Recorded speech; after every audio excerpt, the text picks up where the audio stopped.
এখন থেকে বাজার থেকে আর কিন্তু বিস্কুট কিনে নিয়ে আসতে হবে না, ঘরেই কিন্তু খুব সহজেই বিস্কুটটা তৈরি করা যায়। আর সামান্য উপকরণ লাগবে, আর খেতেও কিন্তু খুবই ভালো, একদম মুচমুচে খাস্তা হবে। দেখেছো, প্রথমেই আমি কিন্তু ভেঙে দেখিয়েছি। তার জন্য আমার লাগবে 1 কাপ পরিমাপ করা ময়দা। তোমরা এই ময়দার বদলে কিন্তু আটাটাও নিতে পারো। তারপর এর মধ্যে দিয়ে দিয়েছি 1/2 কাপ মতো চিনি। তোমরা চাইলে এখানে গুঁড়ো চিনিটাও কিন্তু ব্যবহার করতে পারো, তবে বড় চিনিটা দিলে বেশি ভালো হয়।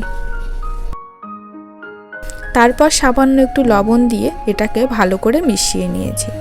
তারপর এখানে দিয়ে দিচ্ছি 3 টেবিল চামচ মতো ঘি। এই ঘিটা কিন্তু আমার বাড়িতেই তৈরি করা। তোমরা যদি ঘি রেসিপিটা দেখতে চাও তাহলে কিন্তু আমার চ্যানেলে গিয়ে নিশ্চয়ই দেখে আসতে পারো।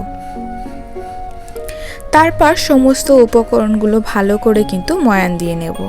যতটা পারবে কিন্তু ভালো করে ময়ানটা দেওয়ার চেষ্টা করবে। একটু টাইম লাগবে, তবে ধৈর্য ধরে এই কাজটা কিন্তু করে নিতেই হবে।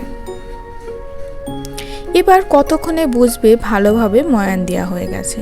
দেখো, সামান্য একটুখানি ময়দা নিচ্ছি, নিয়ে আমি এটাকে মুঠো করে দিচ্ছি। হালকাভাবে চাপ দিয়েছি, দলা বেঁধে গেছে। আবার হালকা করে একটু চাপ দিলেই কিন্তু খুব সহজে দলাটা ভেঙে যাচ্ছে। তারপর এর মধ্যে আমি দিয়ে দিচ্ছি 1/2 চামচ মতো বেকিং পাউডার। পাউডারটা দিয়ে ভালো করে কিন্তু এটাকে আমি মিশিয়ে নিচ্ছি।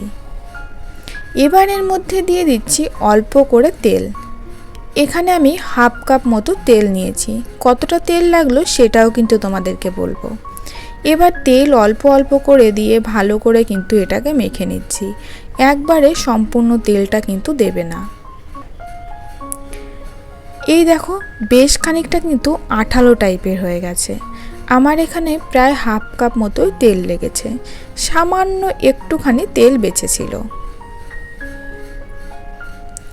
এবার এটাকে ভালো করে মুথে নিচ্ছি। নেওয়ার পরে এর মধ্যে আমি দিয়ে দেবো সামান্য একটুখানি জল।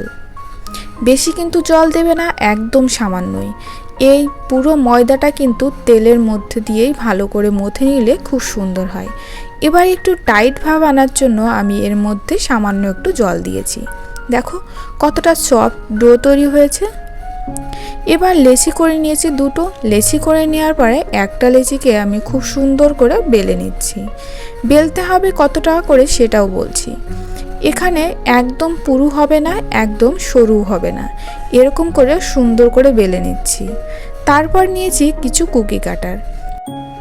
এবারে কুকি কাটারের সাহায্যে কিন্তু আমি বিস্কুটগুলো তৈরি করে নেব। তোমরা কিন্তু চাইলে চৌকা হোক, গোল হোক, ছুরি দিয়ে হোক, যেভাবেই হোক কেটে নিলেই কিন্তু খুব সুন্দরভাবে হয়ে যাবে। দেখো, আমি তুলে দেখাচ্ছি।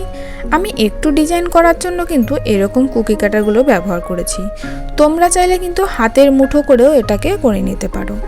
এবার একটা প্লেটের মধ্যে কিছু পেপার পেতে নিয়েছি, আর তেল দিয়ে ভালো করে ছেটে এর উপরে বিস্কুটগুলোকে আমি সাজিয়ে দিচ্ছি।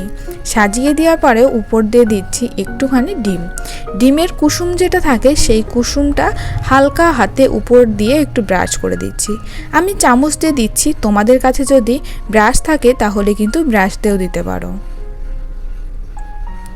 তারপর উপর দিয়ে দিয়ে দিচ্ছি একটুখানি করে তিল। দেখতে কিন্তু খুবই ভালো লাগবে।